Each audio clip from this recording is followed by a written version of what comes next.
Hello ma'am sir, good morning. This is Vic Cervantes from Cabuyao, Corinthians Realty Services.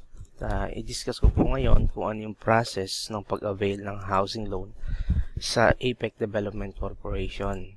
So lahat po ng projects nila, ito po yung process. Number 1, kapag nakapili na po kayo, ito yung paano mag-avail ng housing loan. Pag nakapili na kayo ng unit, tripping na, then number 1 po, kailangan natin i-secure yung available unit. I-reserve natin po yung unit. Kailangan i-reserve yung unit sa developer para hindi na ito makuha ng ibang buyer. Pero bago mag-reserve, kailangan nakita nyo yung location ng binibili nyong property. Ang reservation po is non-refundable pero part po ito ng down payment. Nileles po ito sa down payment. And after po mag-reserve, 30 days after ng reservation po, mag-start yung inyong first monthly equity, yung tinatawag na down payment. Then, kailangan ipasa rin yung mga requirements. Bibigyan kayo ng 30 to 45 days simula sa araw na kayo ay mag-reserve para sa compliance ng requirements. Ang hindi pagpasa ng requirements ay automatic cancellation ng iyong unit. So, kailangan makipag-communicate po kayo sa developer para hindi naman po i-forfeit, i-cancel yung inyong unit and ma-forfeit yung inyong binayad. Yan. Sa transfer fee naman, example, nag-reserve kayo sa Carlton Residences, lilipat kayo sa same block and lot, block 1 kunyari reserve nyo, then lilipat kayo ng block 2 or any block sa base 1, meron kayo 2,000 transfer fee. Then kapag ibang project, from one to another project, halimbawa Carlton Residences to Arabella Homes or Birmingham Village, merong 5,000 po doon na transfer fee. Hanggat hindi po siya natitake out sa Pag-ibig, pwede po kayo mag-transfer ng unit or sa ibang project. Yan. Para maka-avail naman po ng discount, sa ngayon po 4% na lang ito. So, payment of 50,000 and above equity for home development mutual fund o yung tinatawag nating Pag-ibig financing.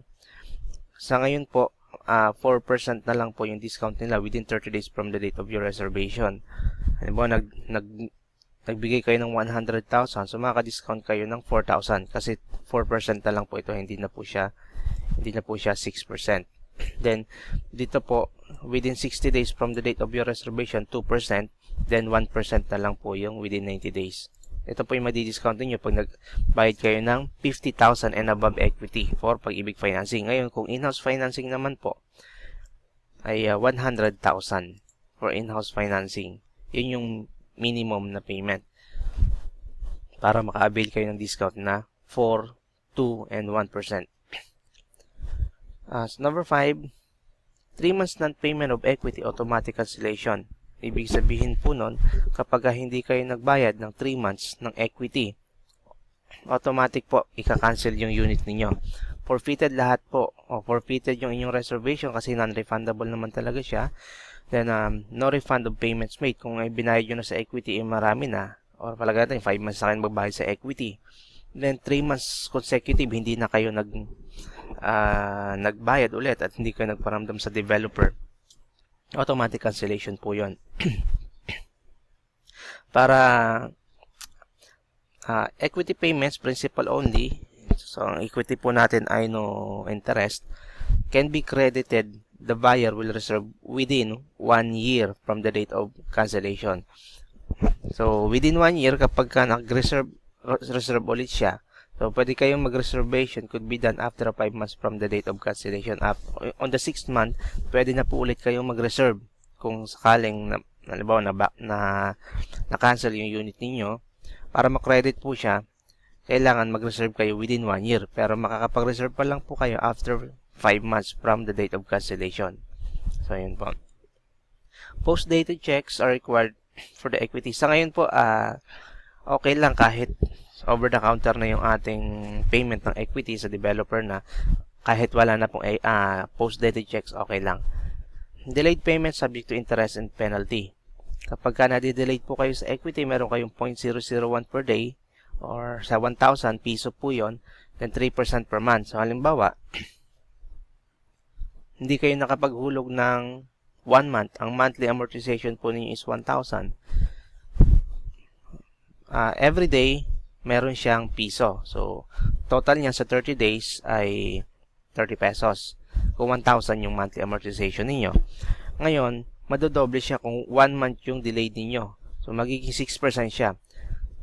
0.001% per day times 30 days plus yung 3% pa per month. So, total niya is 6%. 6% per 6% yung inyong delayed yung interest and penalty na babayaran. Ayan. So, madodoble po siya. Pero kung 10 days lang, so kung 10,000 ang ano ninyo, ang monthly amortization, di 10 pesos ang penalty per day times 10, 100 pesos yung sa 10 days.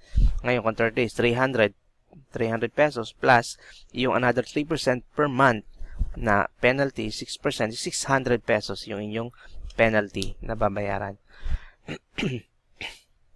For Pag-ibig financing naman, processing sa Pag-ibig, once na makomplete nyo na yung inyong payment ng equity, 3 months and beyond. So, depende po yan. Minsan kasi humihingi pa rin sila ng mga requirements bago i-process yan. Yung payslip, updated payslip na proof na doon pa kayo nagtatrabaho. Then yung inyong proof of billing address na proof din na doon pa kayo nakatira. If ever na may ipadala silang letter, marireceive nyo siya.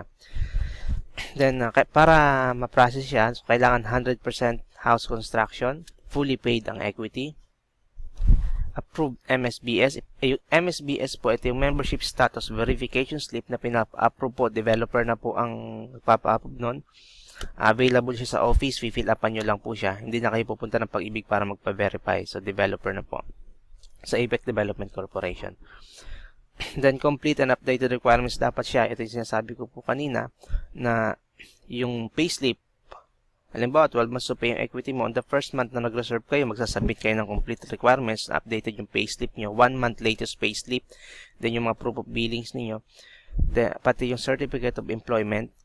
Then, pagka ipaprocess na ito sa Pag-ibig on the, let's say, after 12 months o 1 year, na fully paid na kayo, hihingi ulit sila ng updated na requirements sa inyo.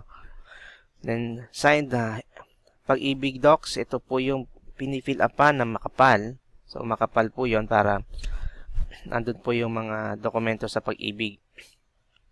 Pipirmahan nyo lang po yon. Undergo ng one-on-one CI validation, in-schedule po ito ng Pag-ibig. Itatawagan kayo ng developer pag for schedule na po kayo. 3 months non-payment kapag ito naman po ay na-take out na kayo sa Pag-ibig. Na-turn over na sa inyo yung unit. So, 3 months non-payment of Pag-ibig, amortization, buyback po kayo doon, then blacklisted kayo nyo sa Pag-ibig. So, kailangan po updated yung pagbabayad ninyo kasi 3 months consecutive din na hindi pagbabayad sa Pag-ibig, forfeited na yan. Buyback po kayo. Blacklisted pa kayo sa Pag-ibig o Home Development Mutual Fund. Then, yung lahat ng binayad ninyo, kahit 5 years na kayo nagbabayad sa Pag-ibig, forfeited all payments made. Yan po siya. Kaya dapat po, hindi tayo sasablay, hindi tayo papalyan ng 3 months consecutive. So, at least, every month, makapagbayad tayo. O kung may delayed payment man tayo, isettle natin agad yung penalty. Kasi yung penalty, tinutubuan pa siya Tinutubuan pa siya ng Pag-ibig. Pag hindi natin nabayaran, na-separate kasi yung monthly amortization nyo at saka yung penalty. Kaya pagbabayad sa Pag-ibig, kailangan sasabihin nyo, babayaran nyo rin yung penalty para ma-compute. Kasi kung hindi nyo mapabayaran yung penalty, compounded interest siya, every day, habang hindi nyo siya binabayaran, lumalaki na lumalaki. Kahit piso, yung inyong penalty doon, pwedeng umabot yun ng 1 million sa haba ng taon na hindi nyo siya binayaran. Kaya dapat, pag may penalty, isettle agad siya sa Pag-ibig.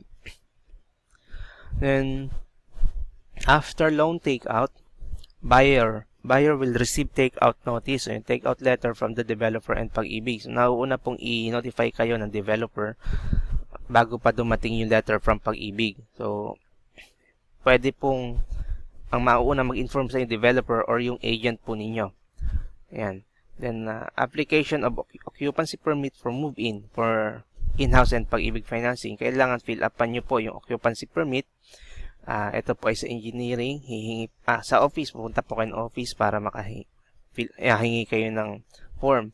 Then, babayad po kayo muna ng move-in fees. Yung move-in fees po ay para paglipat nyo, meron na siyang Meralco and water. So, nasa 12,000 plus, mga 12,800 yung move-in fees. Kasama na din yung sa Meralco para paglipat nyo, may kuryente niya, na energized na yung Meralco niya. And yung water nyo, okay na rin po. So, gamit na lang yung kulang nyo. Pwede nyo nang gamitin yung mga appliances kasi may Meralco na and water. Occupancy bond, refundable naman po ito. Then, construction bond, refundable and optional. Street light for 3 years and garbage fee for 3 years. So, ito po siya, yung babayaran. Basta sa 12,800, kaysa mag-apply kayo ng Meralco sa labas, ang may kakilala ako, 8,000 pesos yung sa pag lalakad niya ng Meralco alone, hindi pa po kasama yung water doon. So, pag binayaran yung moving fee, sila na po yung bahala doon. Lilipat na lang po kayo. And if planning for construction or house improvement, kailangan fill up kayo ng construction permit. So, sa office po lagi kayo makapag-communicate sa engineering. Pay construction bond. Sa office po ito, nasa 15,000 ang construction bond para if ever na may ma-violate kayong rules o ma-damage na property ng subdivision at ng kapitbahay nyo, dito po siya ile-less. So, ang construction bond naman po, yung construction bond po is refundable po siya after nyo ng construction. Sa inside construction naman po, 6 months advance or 6 months continuous payment sa pag-ibig amortization. Para makapag-inside construction kayo, bayad ka ng construction bond, pero dapat naka 6 months advance na kayo sa pag-ibig or continuous payment. So, on the 6 months, pwede nyo nang galawin yung inside, yung loob ng bahay nyo para i-construct. Sa outside construction naman po is 12 months advance or 12 months continuous payment sa pag-ibig amortization. So, dapat na kaisang taon na kayo nagbabayad sa pag-ibig or i-advance nyo ng bayad para makapag-start ng construction nyo sa outside construction. If application of occupancy permit should be done within 60 days from after loan takeout. Ibig sabihin po nito, after nyo ma-take out at na-inform kayo ng developer, kailangan makapag-undergo tayo ng tinatawag yung punch listing. So 60 days po ang ibibigay sa inyo na palugit para magawa nyo yan. Failure to do so, punch listing or inspection of unit are considered waived and acceptance of unit as it is. Ibig sabihin po nun, kung magawa ninyo within 60 days after ng take out nyo yung punch listing, lahat ng damage doon, yung complaint niyo, ililista po ninyo yun, then isasabihin niyo po sa engineering, then gagawin po nila yun ng free. Pero kung hindi nyo magagawa within 60 days on the 60 first day, so halimbawa ganun po, 2 months na kayo, hindi nyo pa kayo nagpa-punch list, nakalampas na yung 60 days, lahat po ng sira nun is considered waived. Kaya automatic, i-accept nyo na po yung unit nun. Lahat ng mga damage nun, kayo na po mag-shoulder ng gastos nun. Kung hindi nyo siya may inspect within 60 days. Kaya dapat po, once na ma-take out kayo, mag-schedule po kayo para makapag-punch list. So, pwede ko kayong samahan kung ako yung pinaka-agent ninyo or sa ibang agent, magpasama po kayo. So, yan. Example, ang take-out date is March 1, 2013. Therefore, our application of occupancy permit is valid until May 1, 2013. So, ano po ito? March, April, May. So, 2 months po ang ibinibigay sa inyong palugit para makapag-punch list po kayo. Then, if applying for early move-in, ito naman po yung kailangan. So, kailangan mabayad kayo ng advance ng monthly amortization nyo sa pag-ibig. Kung halimbawa hindi pa kayo take out, tapos gusto nyo nang mag-move in, gusto nyo nang lumipat, bayaran nyo po yung 6 months advance ng monthly amortization ng pag-ibig kung magkano po yung dapat approve na rin po yung MSBS, yung membership status verification slip para payagan kayo. Then complete and update the requirements, nakapag-sign na kayo ng loan docs, undergo 101 CI validation. Halimbawa, fully paid na yung equity nyo, then waiting kayo doon sa takeout pero approve na yung MSBS ninyo, pwede na kayong mag-apply ng early move-in doon. So, kailangan 6 months advance yung amortization po ninyo doon. Then, nakapag-undergo na rin dapat kayo ng CI validation at nakapag-sign na ng yung pag-ibig docs. So, yun lang po yung how to avail Home Sweet Home in Apex Development Corporation. All projects po ito. So with that, thank you very much